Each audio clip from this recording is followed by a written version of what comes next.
Buenas tardes, España plurinacional. Buen día, América Latina. Bienvenidas y bienvenidos a Noticias Básicas. ¿Cómo empezamos, Laura?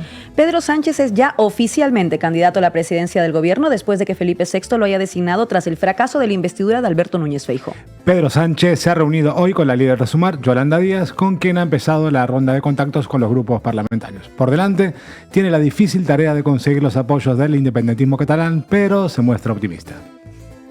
Nosotros sí estamos lógicamente hablando con los distintos grupos parlamentarios, también con las fuerzas independentistas, ustedes lo saben, no tengo que esconderlo, pero bueno, esas negociaciones son discretas y lo que tienen que tener la garantía los españoles y españolas es que cuando se den esos acuerdos, que espero que se den, confío en ello, pues van a ser públicos, transparentes y además avalados nada más y nada menos que por el Poder Legislativo, ¿no? El que se muestra menos optimista es Feijóo, que entre perder unas nuevas elecciones y Puigdemont prefiere perder otra vez, todo un demócrata.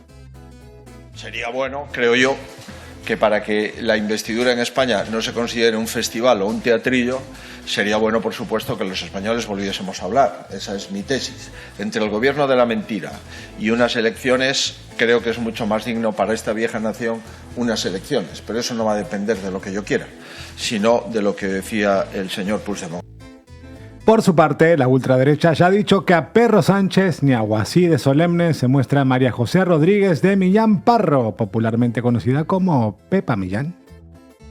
Nosotros nos vamos a oponer frontalmente a la investidura de Sánchez, sean cuales sean los términos, porque estamos hablando de un gobierno en funciones que pretende negociar los votos con un prófugo de la justicia, con los que dieron un golpe de Estado y con el brazo político de la ETA.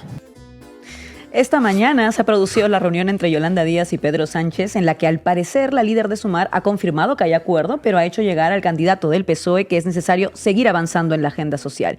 Con Yolanda Díaz ha estado Nacho Álvarez, portavoz económico de Sumar. El único escenario que nosotros concebimos es un acuerdo entre ambas organizaciones políticas que dé nacimiento a un nuevo gobierno de coalición, pero no cualquier gobierno vale. Tiene que ser un gobierno ambicioso, tiene que ser un gobierno que sea capaz de desplegar un programa al servicio de seguir avanzando en los derechos sociales, en los derechos laborales y que no se conforme con lo que hemos hecho en esta legislatura. Ayer no estaban asegurados los votos, hoy parece que sí. En fin, ¿qué más tenemos, Laura? El Consejo de Ministros dio ayer luz verde a las subidas salariales que el Ministerio de Justicia pactó con jueces, fiscales y letrados. Sin embargo, se quedan fuera de esta subida muy generosa los profesionales de la Administración de Justicia que tienen los sueldos más bajos. Jueces y fiscales van a ver incrementados sus salarios en hasta 450 euros al mes con efectos retroactivos desde enero de 2023. La medida va a costar casi 47 millones de euros. María Jesús Montero, ministra de Hacienda.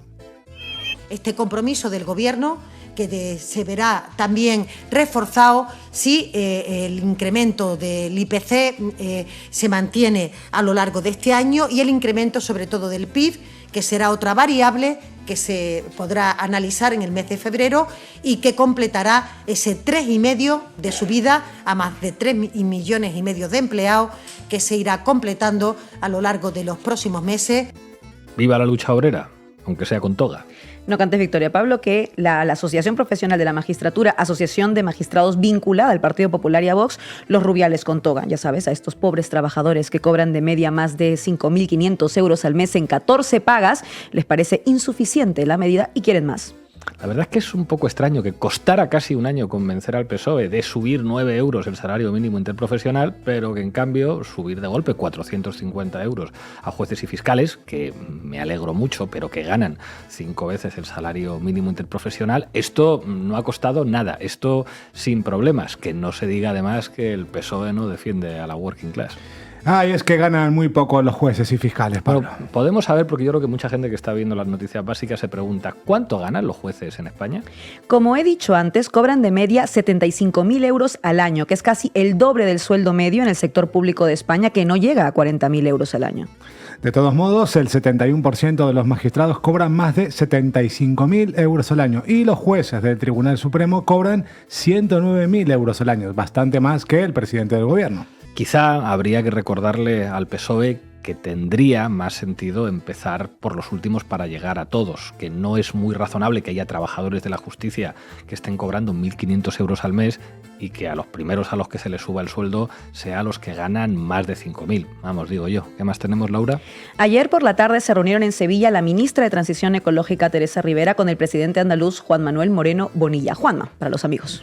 La reunión se produjo a petición del Gobierno de España justo una semana antes de que se fuese a aprobar definitivamente una ley que pretendía legalizar tierras de secano en el entorno de Doñana para que pudieran regar con agua el parque natural. Un atropello ambiental por el que la UNESCO había amenazado a España con incluir a Doñana en la lista de patrimonio en peligro y que la propia Comisión Europea había amenazado con multas millonarias. La Junta de Andalucía ha aceptado suspender la ley, impulsada por PP y Vox, a cambio de 350 millones de euros del Gobierno de España para obras hidráulicas en la comarca de Doñana. Como decía, en primer lugar, la convicción compartida de que necesitamos una Doñana viva, una Doñana rica, una Doñana que siga siendo esa catedral de los ecosistemas y la naturaleza que siempre ha sido, pero también un espacio, un entorno que sea percibido como un espacio de progreso y prosperidad para con los vecinos. El presidente andaluz se ha visto obligado a posponer una ley que ha generado movilizaciones en Andalucía y una preocupación en sectores ecologistas y también entre los agricultores que cumplen con la ley en el entorno de Doñana. Anuncio que en estos primeros pasos, mañana en la mesa del Parlamento, donde se tiene que decidir cuando se lleva a debate pues la ley precisamente de ordenación de la Corona Norte, pues lo vamos a posponer, ¿no? Se va a posponer ese debate que iba a ser prácticamente inminente. Desde la oposición andaluza, el diputado morado Juan Antonio Delgado, portavoz en la Comisión de Sostenibilidad del Parlamento Autonómico, pide que se retire totalmente una ley que tenía como objetivo secar el pulmón verde del sur de Europa. Moreno Bonilla se ha visto obligado a rectificar. Eso sí, tenemos que tener cautela porque Moreno Bonilla no ha hablado de una retirada de la ley, ha hablado de posponer un mes. Por lo tanto, tenemos que ser muy cautelosos, tenemos que seguir exigiendo la retirada final de ese proyecto. La plataforma Salvemos Doñana ha sido el motor de la lucha en contra de la ley de regadíos impulsada por el Partido Popular y Vox, y ayer se manifestaba de nuevo para presionar por una rectificación. Así lo explicaba Juan Romero. Rogamos, como quieran, que la proposición de ley se retire. No queremos teatro, es decir, que se pongan de acuerdo. Doñana, hemos dicho por activa y por pasiva, que es un símbolo de la biodiversidad en Andalucía de España, y no estamos dispuestos, una serie de ciudadanos y de ciudadanas, a renunciar, que la deterioren más de lo que está. Los únicos que mostraron su descontento con la suspensión de la ley fue la ultraderecha, aliada del lobby del fruto rojo en Huelva y, junto con el PP, la gran impulsora de regularizar más pozos de agua ilegales. Viva el orden y la ley, menos cuando la ley molesta a los poderosos, que entonces ya la incumplen y hasta tratan de modificarla para hacer que determinados crímenes sean legales. Enhorabuena, eso sí, a los colectivos ecologistas de Andalucía. ¿Qué más tenemos, Laura? Pues ahora vamos a hablar un poquito de economía, que también es política, aunque los periódicos lleven sus informaciones sobre economía en las últimas páginas. ¿Por qué será? ¿Qué trae sobre economía, Laura? Mira, los presidentes de la COE y CEPIME, Antonio Garamendi y Gerardo Cuevas, participaron ayer junto con los secretarios generales de UGT y comisiones obreras en una conferencia sobre el diálogo social y los retos del mercado laboral. Unai Sordo de Comisiones Obreras y Pepe Álvarez de UGT plantearon rebajar la jornada laboral a 35 horas y seguir aumentando el salario mínimo. Pepe Álvarez de la UGT. Yo creo sinceramente que el salario mínimo interprofesional no pone para nada en riesgo las empresas, y es verdad que hay algunas normas que hay que cambiar, sobre todo en la medida en que ha subido más el salario mínimo, que tiene que ver con la utilización que hace de los contratos públicos la Administración. La Administración no puede pretender que cuando firmas un contrato por 5, 6, 7 años o 4 años o 3 años quede estático. Sin embargo, oh sorpresa, la patronal no ve con buenos ojos seguir subiendo el salario mínimo por lo que sea. Mira tú. Hoy, si la pregunta hoy es qué pasaría mañana, yo creo que sería un problema. Lo digo de verdad para la economía, porque además rompería absolutamente prácticamente todos los convenios colectivos que tenemos, porque influirían en todas las bandas. De eso se trata, Garamendi, de que suba el salario, de que la subida, del salario mínimo afecte a todos los convenios y suba todos los salarios. La verdad es que lo has entendido muy bien. ¿Qué más se dijo, Sebas? Unai Sordo, de Comisiones Obreras, planteó una indemnización mínima para desincentivar los despidos, que tampoco gustó mucho a Garamendi, por lo que sea.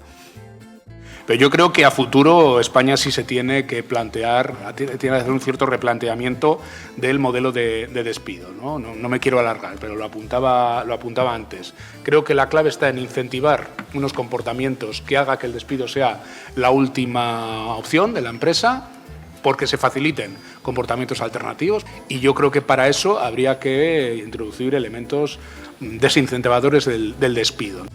Bueno, vamos con internacional. Laura, ¿qué tenemos? El ala ultraderechista del Partido Republicano, los afines a Donald Trump, ha votado la destitución del presidente del Congreso de Estados Unidos, el republicano Kevin McCarthy, situado en las posiciones más moderadas de la derecha estadounidense. De esta forma, el trumpismo se apodera del control del Congreso de los Estados Unidos y amenaza la estabilidad de Joe Biden durante el año previo a las elecciones presidenciales, en las que probablemente Donald Trump vuelva a ser el candidato del Partido Republicano. La gobernabilidad de Estados Unidos está secuestrada por Donald Trump, quien domina el grupo parlamentario del Partido Republicano tanto en el Senado como en el Congreso. Por su parte, los demócratas no participaron en la votación para evitar la destitución de Kevin McCarthy, sabedores de que una guerra interna entre el sector ultra y los moderados del Partido Republicano puede beneficiar las opciones de Joe Biden de hacerse con la reelección. El control por parte del ala trumpista del Congreso de los Estados Unidos amenaza también con bloquear el presupuesto y con ello los compromisos adquiridos por Biden para financiar la guerra de Ucrania. Seguiremos hablando de esto porque va a tener implicaciones internacionales notables, pero ahora nos vamos a ir con Willy Veleta, que ha estado en Colmenar Viejo, en un pueblito de Madrid, con Benita, una luchadora que busca a su padre que está en una fosa común. Estamos aquí con Benita esperando a la ministra Ione Belarra, que este verano vino con sus hijos y con su pareja, pero Benita ese día no vino y se van a volver a reencontrar como el año pasado, a ver qué sucede. Qué bien verte. De nuevo. Igualmente. ¿Qué tal estás? Eres una asidua. Total, me vais a hacer un bono. Estamos bien y muy contentos porque va bien la cosa, sí. ¿Qué tal? Sí, me acuerdo mucho de Benita. Yo también. ¿Cómo estás, Benita? Bien, bien. Me alegro mucho de verte. Muchas gracias. Vamos a tener esperanza este año y buena suerte. Sí, ya se va teniendo un poquito más, sí. Ya se va viendo. ¿Qué tal estás? A ver qué suerte tengo yo. Eso digo. Sí, yo creo bien, que vas a estoy muy bien. Suerte. Sentí mucho cuando vino con los niños no haberlos visto. Bueno. Vine más tarde. Digo, ay, qué pena que no lo he visto. Sí, están muy majos, la verdad. Vale. Sí. Y Ione, es que a Benita le hacía mucha ilusión verte porque su papá luchó por una república, por una democracia que se cargaron y pues es un poco... Ya me dijo ella que mi padre había sido muy listo, que había abierto el camino para seguirlo Claro que ellos. sí, pues claro que sí. No olvido esas palabras. Es que, no las olvido. Es que es la verdad. Es que son nuestra referencia, nuestra inspiración y nuestra motivación no muchas veces también. Enseñaban a la gente a leer, creían en un mundo mejor, su papá Facundo y... Que comieran, que fueran felices, que llevaran zapatos y no llevaran albarcas como ellos querían o descalzos, y por eso le quitaron del medio, porque él tenía otros ideales. ¿Qué vamos a hacer? Eso es, eso querían, que la gente fuera feliz y por eso les mataron. Sí, quería felicidad y bien para todos, claro que sí. Pero no le dejaron, y no es que no le dejaron, es que le quitaron la vida. Y a 5 hijos los dejaron sin padre. Y si era poco, a mi madre también la tuvieron 3 años y medio presa. Y nos criamos los 5 hijos solos en el mundo, pasando hambre, miserias y encima insultos de los otros, porque decían que no jugáramos con ellos porque éramos rojos. Y yo con 7 años decía, ¿y eso qué es? A mí no me dejan jugar porque soy roja, ¿y yo qué soy? Yo qué entendía yo de esas cosas con 7 años. Solo sabía que mi padre le habían matado y no sabía más. Y mi madre no la tenía conmigo. Pero bueno, ya todo aquello pasó. Lo que ahora pido es que me salga algo de mi padre. Que no lo sé. Vamos a intentar hasta el final. Vamos a intentar hasta el final. Gracias, Benita. Que sí. Y a trabajar hasta el final. Bueno, yo quería... Muchas gracias. Su memoria. Muchas gracias. Qué importante es dar voz a las víctimas. No muchos medios lo hacen. Gracias por tu trabajo, Willy Veleta. Y gracias a todos los socios y socias de Canal Red. Sin vosotras y vosotros, este espacio de información, con un toque de humor de vez en cuando, no existiría. Mañana más y ya veremos si mejor.